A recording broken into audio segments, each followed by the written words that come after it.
Uma combinação de jornalismo, entretenimento e magia.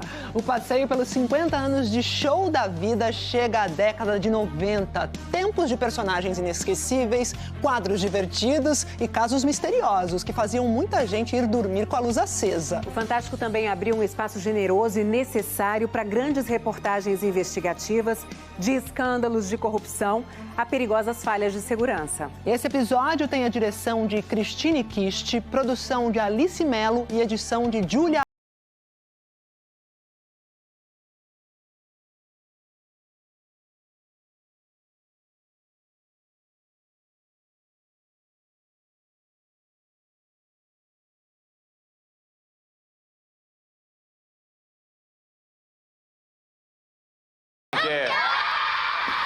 Está começando o Fantástico.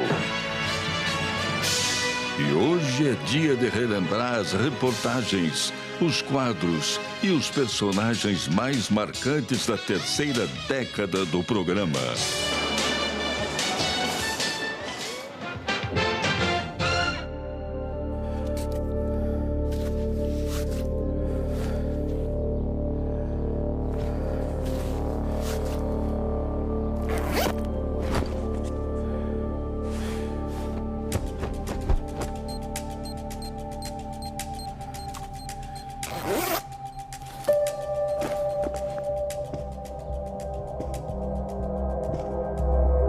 Resolvemos testar o esquema de segurança nos aeroportos mais movimentados do Brasil.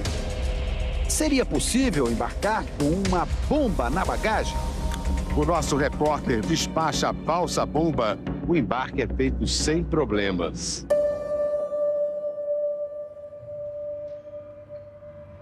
Faustine, entra e senta ali.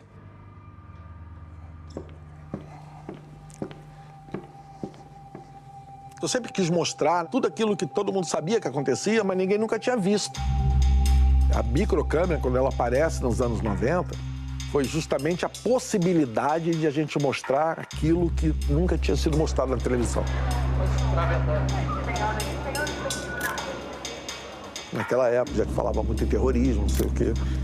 E eu já tinha informação que não existia raio-x 100%. Aí eu dei essa ideia e nós fizemos. Ao todo, foram 4 viagens e 4 possibilidades de atentado.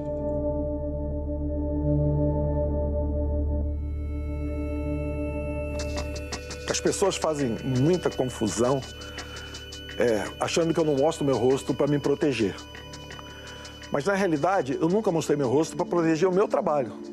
Porque o fato de eu não ser conhecido me possibilitou a fazer muitas matérias de filtração, de frequentar lugares sem ser reconhecido. Então, esse é o motivo. E agora eu acho que já está na hora de descansar um pouco. Eu não tenho mais por que me esconder. Estou nervoso aqui, estou agitado aqui, tentando me encontrar nesse universo aqui. Eduardo Faustine é um super craque da reportagem investigativa. Ele é o homem da primeira página. O Eduardo Faustine faz as primeiras páginas. Eduardo Faustine despacha a falsa bomba do voo Humanas de Investigação. A equipe do Fantástico, o repórter Eduardo Faustine percorreu as unidades do Detran no Rio e em outros municípios do estado. Pô, tem uma raiva, minha boca tá seca. A boca tá sequinha. Aqui, eu tô extremamente desconfortável fazendo isso aqui. Eu vou pegar aquela água de novo, a boca tá sequíssima. Agora, quando eu tô fazendo o meu trabalho, eu não sinto nada, assim. Eu sei que eu não posso tremer, eu não posso gaguejar. E isso possibilitou muitas denúncias importantes que nós fizemos ao longo dos anos, no Fantástico. Nunca casos de corrupção, ofertas de propinas e comissões foram registrados com tanta clareza. Durante um mês, um repórter do Fantástico ocupou um gabinete de uma prefeitura do interior do estado do Rio com a concordância do prefeito. Sem o mínimo de constrangimento, um ex-vereador mostra o que fez na Câmara Municipal, quando era presidente. Aumentava o salário de assessores, mas quem ficava com o dinheiro eram os vereadores. A rachadinha. Ganhava 500 e pouco, eu botei para 4.500, igual a secretária aqui. Então só aí um vereador para a água do cara 4 mil. Acho que é a primeira vez na televisão que se falou de rachadinha, que está tão em moda hoje. Vai dizer que o Geraldo roubou. Diz que eu vou lá e digo, eu roubei, não, nós roubamos. Tá aqui. O jornalista, ele não investiga para punir, ele investiga para informar. Às vezes ele é punido por isso. Essas pessoas, quando a gente denuncia, a matéria vai ao ar no Fantástico, domingo, não acaba. Na segunda, essas pessoas são processadas, são presas, empresas são fechadas, casamentos são desfeitos. Eu sabia o peso dessa responsabilidade. Eu tenho ideia que eu sacrifiquei a minha família, a minha mulher, meu filho, e eles nunca me cobraram. Mas... cara, é difícil. Mas eles sabem o que eles passaram. Meu filho fez a faculdade dele com policiais na porta da sala de aula, quase toda. Tem esse lado, que eu não posso negar que isso aconteceu. Isso faz parte da minha vida. E graças a Deus eu tô aqui. Eu só tenho gratidão, cara. Foram mais de 20 anos trabalhando junto com ele. Aprendi muito. Ele era uma referência pela capacidade de enxergar a notícia. O que a gente precisava para aquela história dar certo. E como a gente iria fazer para conseguir aquela imagem. A magia da televisão é áudio e vídeo. É mais fácil de entender. Você ficar indignado com aquilo que você está vendo.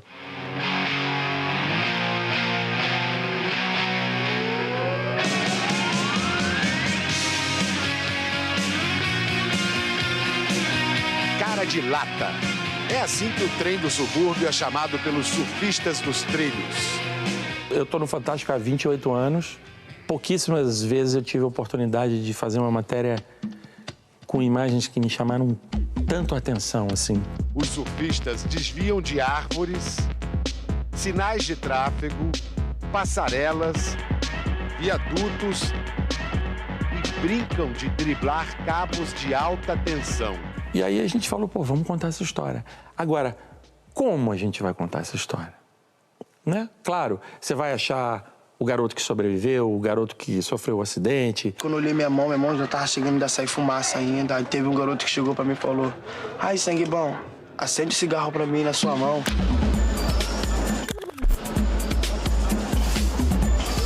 Você vai fazer essas imagens lindas e fortes e marcantes que o Lúcio fez de pontes, prédios, mas faltava ainda o pulo do gato. Aí vem aquela ideia, né? E se a gente viajar em cima do trem? Aí a gente foi lá negociar um jeito de fazer isso sem correr risco. Um belo dia a gente sai, 4 horas da manhã, pega o trem, sobe, vamos nessa. E aí é um filme. Tu tem condições de entrar mesmo, tu tem que surfar.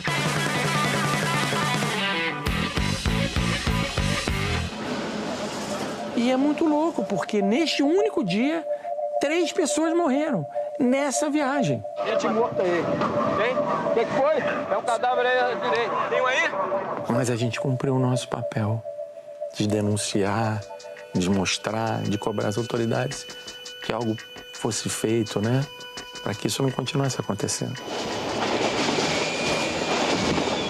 O Fantástico tem um poder que inimaginável. Eu lembro uma matéria do Caco Barcelos com uma mulher que foi diagnosticada com AIDS. Descobriu-se depois que ela não tinha AIDS. A partir dessa semana, o exemplo de Silvana vai servir de alerta para quem for fazer exames de AIDS. Um só não basta. Essa matéria levou o Ministério da Saúde a estabelecer o teste de contraprova de AIDS no Brasil. Não existia isso.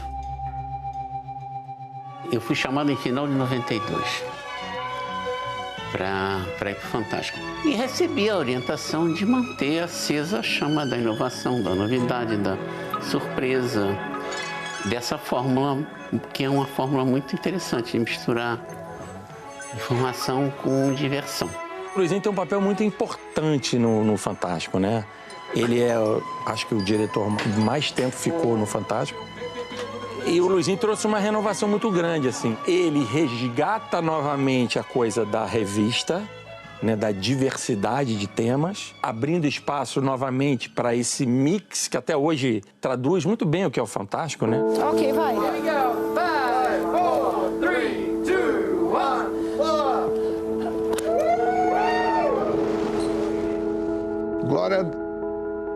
propicia ao espectador uma experiência. E o espectador embarca e se sente mais que representado, ele se sente vivendo aquilo junto. Pode me levar de volta! Eu quero subir!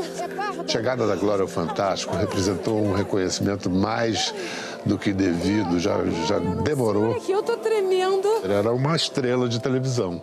Todo esse tempo que eu vivi apresentando o Fantástico com Pedro foi um período inesquecível, que faz parte da parte mais bonita da minha história profissional. Só o Brasil poderia produzir uma Glória Maria. Assim como só no Brasil poderia haver o Fantástico. Programa que reflete muito o que é a cultura brasileira, as aspirações do povo brasileiro, as ilusões, as desilusões. É um programa muito brasileiro. Anos 90, o Brasil recém-saído da ditadura, eu acho que as pessoas buscavam explicações. E tinha muito mistério, tinha muita dúvida, tinha muito questionamento, tinha muita coisa mal explicada. 3 pessoas de Varginha, no sul de Minas, juram que viram um ser muito estranho, nem homem, nem bicho. Muita gente acredita que trata-se de um extraterrestre. ET de Varginha. Eu tenho a impressão que tem as digitais do Luiz Petri nessa história também, né? Pode vir, pode vir. O que eu faço? Sento ali? Tá. Naquele tempo, as matérias de mistérios que envolvessem discos voadores, ETs, eram coisas que eram comentadas. O público tinha muito interesse nisso, né? Quando uma fonte nossa de ufologia ligou e disse apareceu um ET em Varginha, eu fiquei assim. Aí eu fui lá, né? Entrevistei as meninas, elas estavam assustadas mesmo. Tinha perna e braços normal, de um homem normal, assim. Mas o que a gente olhou direito não era, assim, um homem. Tinha chifres.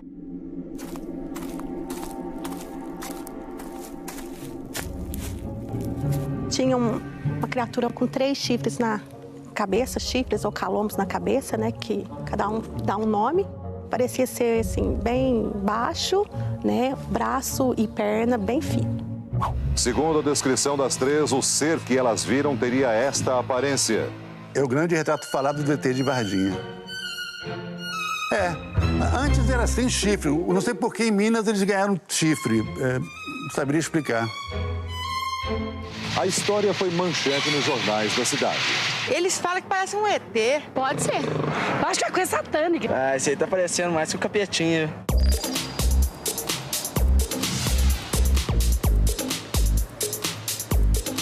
Pra cidade de Varginha foi muito bom, né? Assim, vem turista, quer tirar foto. Assim, vira e mexe, a gente tá passando ali na nave, né? Então tem gente tirando foto.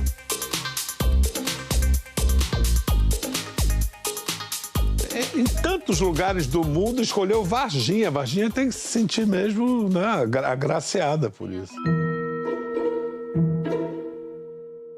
Mas alguém arrumou uma boa explicação para aquilo? Petri, possivelmente. Eu acho que a explicação mais plausível para o ET de Varginha é o seguinte. Naquela rua onde foi avistada a estranha criatura, morava um rapaz com deficiência, que ficava de cócoras. E o ET também estava de cócoras. Eu tendo a achar que realmente a solução mais racional é admitir que aquele rapaz foi confundido com ET. Esse homem é o seguinte, ele mora no bairro onde foi avistado a criatura e eles falaram que era essa pessoa para abafar o caso, né? Para falar assim, foi ele, se pronto e acabou. Só que não foi isso, não foi ele. Eu acho que é forçar demais a crença da gente e saber que existe um rapaz nessa situação e não juntar as duas coisas. Enfim, por que o ET apareceu de cócoras? Nunca vi um ET de cócoras, assim. Nunca aparece de cócoras. Geralmente aparece leve-me a seu líder, em pé, imponente.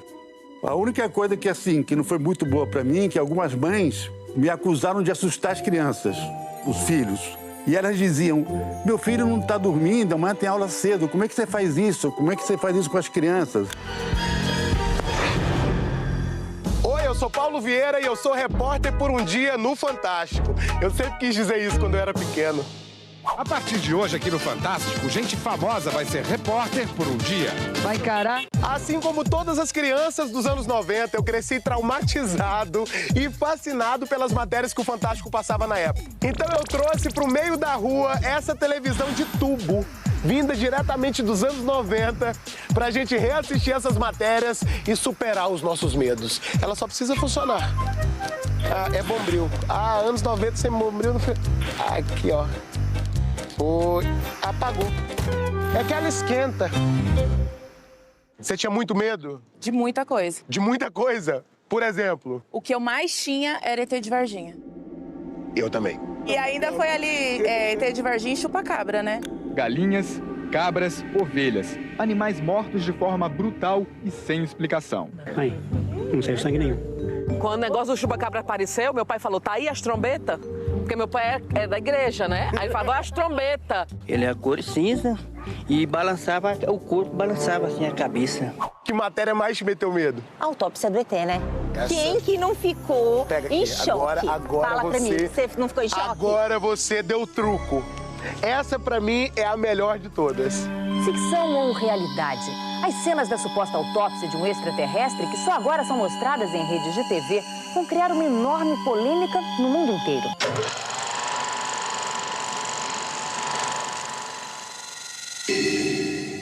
As primeiras cenas do filme mostram o corpo do suposto ET estirado sobre a mesa. Ele tem uma forma humanoide: crânio, tronco e membros. Não dá pra falar de anos 90 sem falar de ET, né? Nossa, eles falaram de tudo, né? ET de Varginha, autópsia do ET, ET e Rodolfo. A Globo de hoje mostraria só o corpo, com um blurzinho. Ia falar assim, será que é verdade? Mas a Globo da época, minha querida... Ela ia fundo, né? Eles vão cortar esse ET, eles vão mostrar órgãos. E eles não vão dar uma satisfação. Nossa! É um corpo sem pelos, com o crânio desproporcional e um abdômen proeminente. Então essa descrição é um corpo sem pelo, com uma cabeça desproporcional e um abdômen proeminente. Era a minha descrição, quer dizer... E hoje só mudou o pelo. Ai, engraçado. Fim do filme. Eu investiguei aquilo e foi um golpe espetacular. Até agora, quanto dinheiro o senhor já ganhou vendendo esse filme? Não vendi o filme ainda, responde Ray Santilli. Pelo menos nesta resposta, Ray Santilli não disse a verdade. Nós obtivemos um fax da empresa dele cobrando de uma TV norte-americana a quantia de $200 mil pelo acesso às imagens. A autópsia do ET foi demais, aí eu tive medo. A autópsia do ET e a menina doida que chorava vidro, chorava diamante, cristais. Eu fiquei chorar uma semana. Eu segurava assim, ó, para não sair, que eu tinha medo de sair vidro no meu olho, machucar, porque como deve ser essa lágrima de vidro por dentro? As lágrimas de cristal de uma garota de 12 anos intrigam cientistas e comovem o mundo. A família Messermani mora num vilarejo próximo à fronteira do Bekaa com a Síria. Hasna, o motivo da nossa longa viagem, aparece depressa. E ela já estava aquela menininha nos esperando, tímida, o pai, a mãe, tinha um médico, um oftalmologista que a gente pediu para ir junto também, para dar uma olhada nessa situação, o que era isso e tal. Mohamed abre o olho da menina e, de repente, salta da pálpebra uma pedrinha cristalina. Nós sentamos ali e ficamos horas com a família, passamos o dia inteiro com eles. Esse médico, ele não conseguia entender o que era aquilo. Naquele dia foram retirados 6 fragmentos de cristal. Para o Dr. Nassib, não há nada parecido na literatura médica mundial. E botamos a reportagem no Fantástico e explodiu aqui no Brasil a história da Hasna. Logo depois se descobriu que era o pai que colocava pequenos pedaços de vidro no olho da menina e, ao comando do pai, a menina expelia alguns pedaços de vidro lá. Mas aí o seguinte, o tralha voltou lá para mostrar que aquilo era uma farsa de verdade. Uma equipe de especialistas sauditas e libaneses anuncia o fim do mistério. Hasna não é paranormal. Nós tentamos voltar para lá para entrevistar o pai, para questioná-lo em relação a isso. Mohamed se recusa a mostrar a menina e se descontrola quando perguntamos se tinha conhecimento da farsa. Dá pra ver na cara do pai escrito charlatão. Em Times New Roman. Então é isso. Eu queria destraumatizar o povo, acabei eu ficando mais traumatizado. Esse vai ser meu presente de aniversário por 50 anos do Fantástico. Um processo. Nossa. Brincadeira, é por isso que a gente ama esse programa que faz parte da nossa vida. Eu sou Paulo Vieira e eu fui repórter por um dia no Fantástico. Nessa tradição das histórias de um sobrenatural, inexplicável, show da vida, viagens que não se pode contar, a década de 90 dá um cavalo de pau. Trata desses mesmos assuntos, mas já os questiona frontalmente.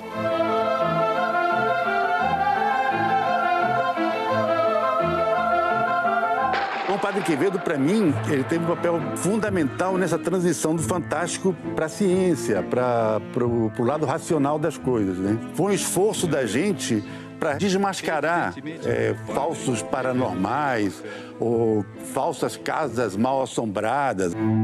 O episódio do quadro do Quevedo que ficou mais famoso foi aquele em que ele entrevistou o próprio diabo, seu Lúcifer. Esta noite, Padre Quevedo vai enfrentar, cara a cara, um homem que afirma ter feito um pacto com o demo. A casa do seu Lucifer era bem longe, era um lugar meio perigoso, inclusive. Muito boa noite, senhor Lucifer. O senhor é Lucifer? Sou eu. O que tem de interessante nessa matéria e que não aparece na tela é o seguinte: em volta daquela conversa tinha um monte de seguidores do capeta, né? E com o tempo, esse pessoal foi ficando irritado com o Quevedo, porque o Quevedo estava simplesmente achincalhando a entidade que eles glorificavam, né? Lucifer se irrita. Eu posso matar, eu posso destruir. Eu estou pedindo quixotescamente de joelhos a Lúcifer que com seus poderes me dobre este dedo. E o principal de tudo é quando ele se ajoelha e pede para o diabo: mate-me, te peço de joelhos, mate-me, por favor. Mate-me, estou pedindo de joelhos. Tu terás aquilo que tu mereces. Então o negócio foi ficando esquisito, foi ficando hostil, até o ponto que a gente foi obrigado a pegar o Quevedo pela mão, tirar dali, enfiar na van e trazer de volta, porque o negócio podia ficar feio para ele.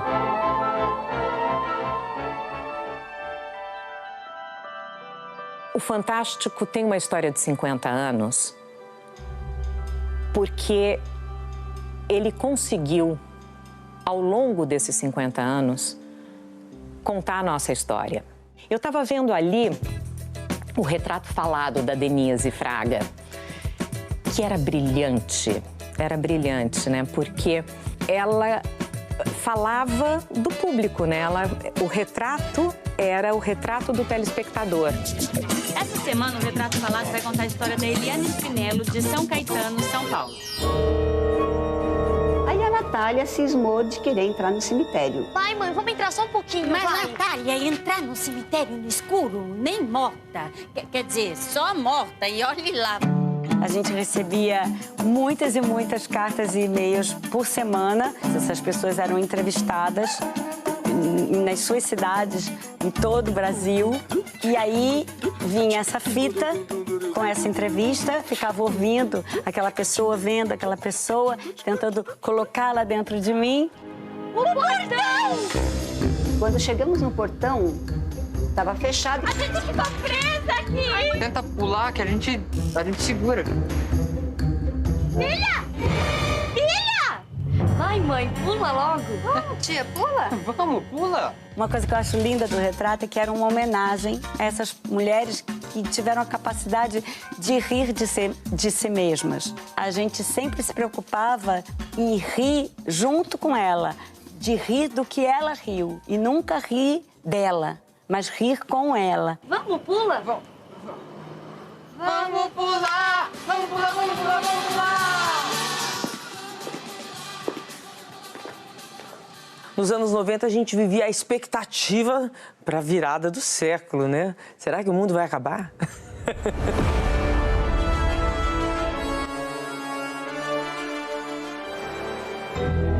Quantos profetas do Apocalipse não anunciaram de 2000 não passarás?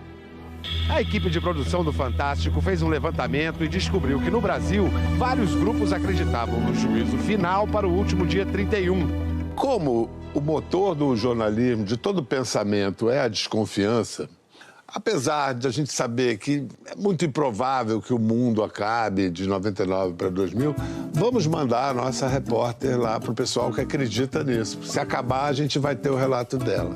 A Renata Rodrigues cumpriu essa missão. E hoje, Bial, a gente vai fazer um retrato falado especial para contar a história da Renata Rodrigues.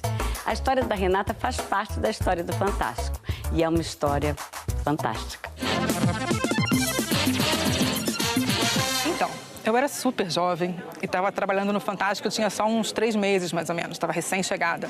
Só que a vaga que eu estava ocupando era uma vaga temporária, ia acabar ali depois de alguns meses. Eu queria arrasar, né? Eu queria, impressionar para não sair do Fantástico nunca mais. Queria ficar o resto da vida ali. O que eu faço para passar o resto da vida aqui? Rezo sem Pai Nosso, sem Ave Marias? Aqui não adianta apelar pra Deus, não. Tem um figura, tá muito acima dele. Quem? O Luizinho, o homem que não sorri. Sei que aí um dia eles convocaram a equipe para uma reunião de pauta especial. Era para a gente sugerir pautas para a virada do ano, de 99 para 2000. Nossa, mas você acabou com o estoque de revista da banca, hein? Ai, preciso inventar uma pauta. É a única chance que eu tenho de continuar aqui. E aí, você achou alguma coisa? Não diga de nada. Todo mundo só fala dessa bobagem do bug do milênio. O bug do milênio não era o bug de um sujeito chamado milênio. Era uma possível falha geral nos computadores. É que muitos sistemas foram programados utilizando apenas os 2 últimos dígitos do ano para economizar espaço de armazenamento de dados. E quando o ano 2000 chegasse, esses sistemas poderiam interpretar que estavam em 1900. Muita gente pensava que isso poderia causar desastres terríveis, mas a única coisa que aconteceu foi que alguns computadores mostraram a data errada. Opa! Isso aqui pode dar alguma coisa. Em uma das revistas, eu achei lá uma notinha falando que existia uma seita em Juazeiro do Norte, no Ceará, que achava que o mundo fosse acabar na virada do ano, né, de 99 para 2000. Você acha que o Luizinho vai gostar? Só Deus sabe, né? E é uma... bom, é isso. Deixa eu ver se eu entendi. Você quer que a gente faça uma reportagem sobre uma seita que fala que o mundo vai acabar? É. E você acha que isso é uma boa pauta? Acho. Não. Não é uma boa pauta. É ótima. Vamos nessa. Sério? Ai, que bom! O difícil vai ser achar um repórter que tope perder a passagem de ano, né? Isso não é problema. Você que vai. Eu? Que maravilha! Aí quando via nas vésperas de eu viajar, bem assim, véspera mesmo, eu ligo pra seita, pra acertar tudo da minha chegada. E o coordenador lá da seita vira e fala pra mim assim, olha, como você é mulher, aqui na seita, a mulher só entra se tiver vestindo vestido azul, longo, mangas compridas e fechado. Mas onde é que eu vou arranjar uma roupa dessa? Você acha que eu tenho um acervo de figurino? Eu tenho sim. Aí eu cheguei no acervo e perguntei, né? Vocês têm um vestido azul assim, assado? Vocês têm um vestido azul assim, assado? O cara olhou pra minha cara e falou assim, olha, tem um manto de Nossa Senhora aí. Serve? O que você acha dessa roupa? Ai, divina. Divina do céu ou divina de bonita? Luizinho riu. Milagre de Nossa Senhora. Eu até pensei assim, vai que o mundo acaba, eu tô abençoada, né, que eu tô de Nossa Senhora. Fui-me embora. Quando eu cheguei em Juazeiro, comecei a vestir o manto azul já dentro do carro. E ainda lanço mão de uns óculos escuros, pretos, que eu não sei até hoje que sentido faziam com aquele visual que eu estava usando. Aí eu viro para a pessoa que estava me acompanhando e pergunto assim, como é que eu devo me reportar ao líder da seita, né? Tem alguma forma que eu devo falar? Meu divino mestre, meu querido mestre. Oi, meu mestre. Renato. Chegou de noite e era hora de ir para o cemitério. Quando eu cheguei lá, era um cemitério que não tinha luz elétrica, uma escuridão enorme, não se via nada assim na frente. E a única coisa que podia iluminar a gente eram umas tochas. Só que, por sua vez, as tochas também atraíam uns bichos que ficavam voando na luz na altura da boca da gente. Então eu botava a mão na boca, microfone ali, tipo, né, protegendo para não engolir bicho. Chega o ano novo. Ao fundo, Juazeiro comemora. Ai, meia-noite. Meia-noite e alguns segundos. Meia-noite e 1 minuto. Ficou aquele climão, né? Os fiéis todos lá, o meu divino mestre e tudo, e nada do mundo acabar. Aí eu falei, gente, assim, o mundo não acabou, mas a matéria tem que ter um fim, né? Tudo certo? Missão cumprida, tenho a matéria, só basta chegar no Rio. Nada até agora. Fui até lá, fiz a matéria sobre o fim do mundo e o Luizinho, ó, nem tchums. Meu prazo, ó, termina hoje. É o fim, colega. Meu mundo acabou. Gostei da reportagem. Você está contratada. O mundo não acabou. Milagre. Mas é uma história que eu conto sempre, que eu adoro e que faz parte da minha história. Acho que ter feito isso logo no começo da minha carreira, no Fantástico, me deu um pouquinho dessa ideia do que é o programa, né? Que é um programa eletrizante, um programa desafiador. A gente ficou muito feliz com esse convite de voltar a fazer o retrato para contar essa história desse programa que faz parte da minha existência, que de alguma maneira é a minha história, né? E o Fantástico foi sempre conhecido pelos quadros, né? E ser um dos quadros do Fantástico, né? É assim um prêmio que você ganha na vida, né?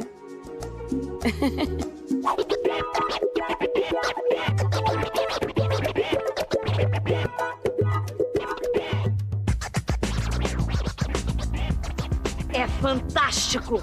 A Regina Casé fez várias séries no Fantástico, algumas muito divertidas, com humor, outras em cima de comportamento. Adorava fazer Fantástico. Parou na faixa de pedestre por quê? Me dá um motivo bom pra isso. Fechou na hora. Tava com pressa, Júnior? Tava. Doido. E você acha que essa gente toda aqui não tá com pressa? Tá. Júnior, sabe o que eu vou ter que fazer? Deixar o pessoal atravessar aqui por dentro do teu táxi, Júnior. Pode passar. Pode atravessar. Você vai conhecer agora o homem mais mal-humorado do Brasil. Nome? Seu Lunga. Seu Lunga tem uma loja de ferro velho e umas ideias. Ele não gosta de dar entrevista. Por que você não pede licença? Não, tô filmando. Porque eu sou dessa idade até ontem. Nunca levei repressão. Eu só falo com lógica. Tá bem. A casa de Seu Lunga é essa. O Maurício corria o Brasil a cada semana com histórias extraordinárias que realmente expressavam a vivacidade da cultura brasileira. E ele tinha um faro, uma sensibilidade para tocar aquilo. Ele não quer conversa, melhor nem chegar perto. Fica sério e bravo no seu posto de sempre, ali no balcão. Maurício Cubruzzi merece todas as nossas homenagens, não só pelo Me Leva Brasil, mas o Me Leva Brasil meio que abriga toda essa obra enorme desse grande jornalista.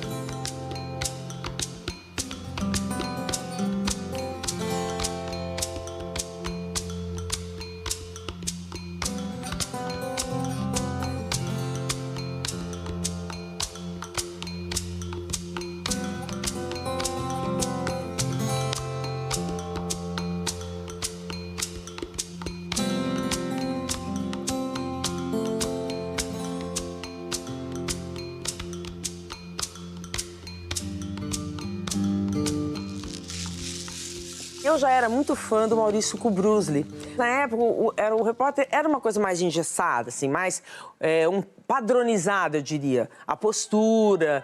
E o Maurício tinha a personalidade dele. E eu lembro de falar, gente, eu gostaria de fazer Fantástico. Para poder ter a minha personalidade, para poder rir, para fazer matérias de comportamento. A gente sabe o que as mulheres pensam daqueles homens que adoram comentar entre os amigos detalhes da noite anterior. Caralho. Galinha.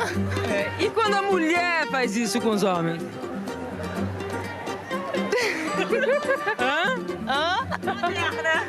Moderna. Ah, eu tenho muita saudade desse quadro. Eu acho que falar de sexo em televisão é muito importante. Detalhes. Picantes. A ideia era a gente colocar os homens em situações que a gente sempre se via, sabe, a mulher? Diga-me que cueca você usa, eu direi quem você é. Bom, essa cueca é para um homem bem-humorado, divertido, seguro. Ele não tem medo de tirar a roupa. E a mulher cair na risada? Não. Depois dessa reportagem da cueca, a gente foi visitado por alguns homens da redação que não gostaram, falaram isso... Olha, isso não é feminismo, isso é machismo, vocês não podem fazer isso com os homens. Como é que você se sente? Traído. É uma brincadeira, alguns viram graça, outros não viram. Eu acho muita graça até hoje. O Fantástico já era o programa que refletia o comportamento do brasileiro, as tendências, o que vinha acontecendo. Eu me apaixonei pela pessoa errada. Tô fazendo amor com outra pessoa. Nos anos 90, a gente vivia um momento de boom dos grupos de pagode, né, ficando milionários. Era uma explosão mesmo deles. E no meio disso aconteceu um drama que o Fantástico cobriu e que teve um final muito inusitado. O sequestro da mãe do sambista Salgadinho em São Paulo mostra que a fama pode ter um preço muito alto. E a condição dos sequestradores para devolver a mãe era pagar, acho que era R$1 milhão. E eu falei, putz, mano, como é que nós vamos fazer para levantar uma quantia dessa? E aí começou o desespero. Foi quando a gente decidiu falar com a Renata. O único socorro dele era a imprensa, né? Então ele falou, olha, eu vou falar e já começar a entrevista dizendo, eu só vim falar para dizer que eu não tenho dinheiro, me pede outra coisa, né? Se eu tivesse R$1 milhão, daria agora. Daria mais se eu tivesse, entendeu? Para ter minha mãe de volta. E aí ele deu essa entrevista emocionada, muito verdadeira. E antes dela ir ao ar, o Fantástico fez as chamadas. Salgadinho conversa com a repórter Renata Ceribelli e faz um apelo aos sequestradores da mãe. E aí, corta, a mãe dele foge do cativeiro, pulando a janela. Pergunto para ela como é que a senhora fugiu. Falou, olha, eles estavam todos a semana inteira muito nervosos porque tinha aparecido uma chamada de que o Salgadinho, meu filho, ia falar no Fantástico. Na hora do programa, eles foram para uma casa vizinha, não sei, me deixaram sozinha. Foi o momento que eu fugi. Quando foi no domingo, eu planejei mesmo. Minha fuga foi fantástica, graças a Renata. Foi fantástico. Então, indiretamente, o Fantástico ajudou a libertar a mãe do Salgadinho. A gente dá risada hoje, obviamente, porque teve um final feliz na época, mas uma história muito curiosa, muito curiosa. Nessa época, o pessoal do grupo, a gente pegava as notícias no domingo na estrada pelo Fantástico. E o Mr. M, assim, era o ápice, né? Então, tipo... A aparição da minha mãe foi como que uma mágica do Mr. M, né, cara? Pô.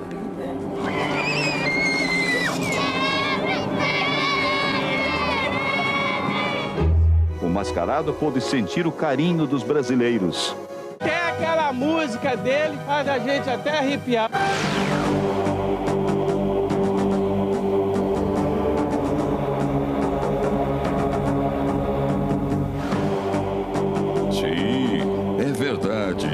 Ele voltou para comemorar os 50 anos do Fantástico. Mr. M, seja bem-vindo ao show da vida. Mas O que você está aprontando aí, hein? O paladino mascarado mostra a cadeira vazia. Ele tira a capa. Nada de um lado, nada de outro. Será que vai aparecer alguém aí? Opa! Como é que eu vim parar aqui, seu? Mr. M, você é fantástico. Eu gostei muito do Mr. M, esse foi o dia mais feliz da minha vida. Um bocado de tempo que a gente não se via, né? Sim, tempo demais. E eu passei muito tempo esperando por este dia. O Mr. M foi a grande felicidade do Fantástico, porque a gente tinha comprado um programa enlatado, que era um mágico que explicava como funcionavam as mágicas. Aí a gente estava na ilha de edição olhando, aí eu tive uma ideia meio ridícula. Falei, por que a gente não bota o Cid Moreira para ler isso? A ideia parecia ridícula, porque o Cid Moreira, até então, ele foi a voz da sobriedade no Jornal Nacional. E a proposta que eu estava fazendo para ele era de fazer uma brincadeira. E eu preocupado com a reação dele. Aí eu fiquei surpreso quando ele ouviu a ideia e adorou. É um outro lado meu, vamos dizer assim, né? Quando eu estou no Brasil e alguém percebe que sou eu, o Mr. M, eles começam a imitar você, tipo, oh, Mr. M. Todo mundo associa você com o Mr. M aqui no Brasil. Mr. M, my name is Cid Moreira. I am Moreira M. I am Mr. M. Oh, yes. Depois que o Cid Moreira topou, aí eu comecei a pensar, bom, como é que ele vai falar? De que maneira vai se expressar? Na primeira vez, eu já fiz um texto infame, prevaleceu a infâmia e até o fim da série foi aquele texto infame que o Cid leu magistralmente. Hoje, o paladino mascarado vai enfrentar a guilhotina. As assistentes se despedem do chefe. Foi bom ter conhecido você, Mr. M. O mágico é amarrado a uma prancha.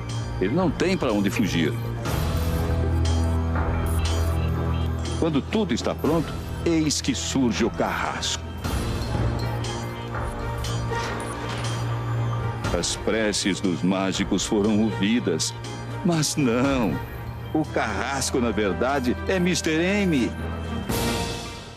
Desde garoto eu ficava, assim, intrigado com as mágicas que eram feitas no circo ou no teatro.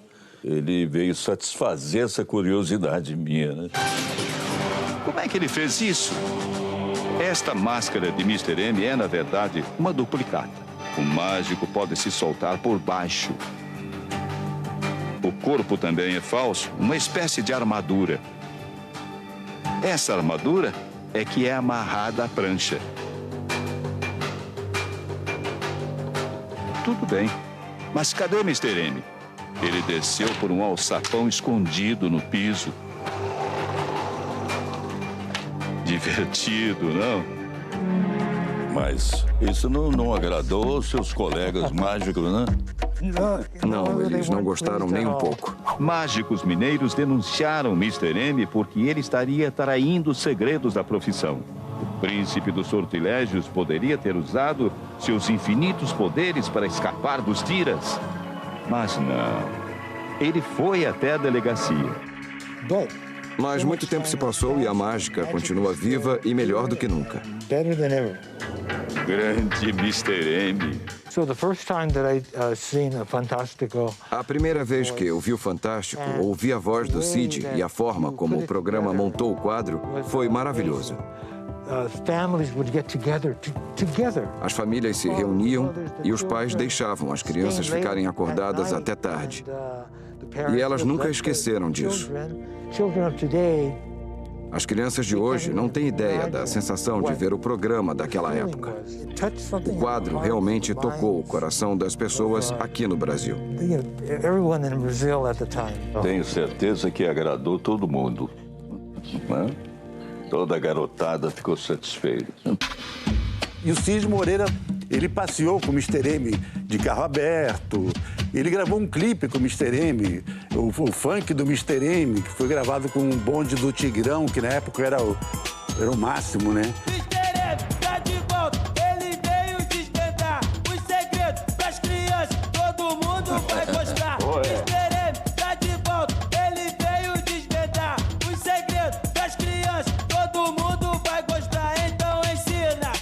tomamos aquele coquinho, né? Água de coco.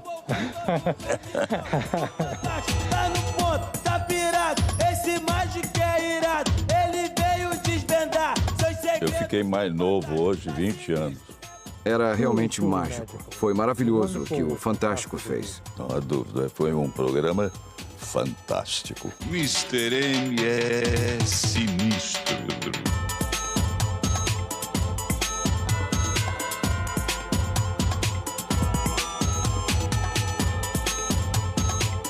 Você voltou, Mr. M. Tá de volta no Fantástico. Boa noite, Mr. M.